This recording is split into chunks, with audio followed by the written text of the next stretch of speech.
2026-এর নির্বাচনে কোন পথে দল? নেতাজি ইন্ডোর থেকে তৃণমূল নেত্রীর বার্তার অপেক্ষা। বিরোধীদের লাগাতার কুৎসা থেকে কেন্দ্রীয় এজেন্সি দিয়ে কোণঠাসা করার চেষ্টা, তারপরেও বাংলার মানুষ আস্থা রেখেছেন তৃণমূলের ওপর। 2026 বিধানসভা নির্বাচনের আগে ফের নানা অস্ত্রের শান দিচ্ছে বিজেপি। তার প্রতিরোধ কিভাবে, সেই সাংগঠনিক বার্তা বৃহস্পতিবার নেতাজি ইন্ডোর থেকে দেবেন দলনেত্রী মমতা বন্দ্যোপাধ্যায়। সকাল থেকে সেই বিশেষ সাংগঠনিক বৈঠকের প্রস্তুতি তুঙ্গে। কেন্দ্রীয় বঞ্চনা থেকে রাজ্যের প্রশাসনের দিক থেকে তুলে দেওয়া পরিষেবা মানুষের কাছে ঠিকমতো পৌঁছে দেওয়া নিয়ে জোর দিয়েছিলেন মমতা বন্দ্যোপাধ্যায় আগেই।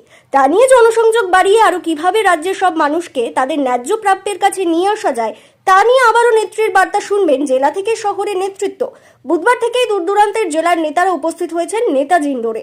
যারা আসতে পারেননি তাদের জন্য গোটা বৈঠক অনলাইনে পরিবেশন হবে।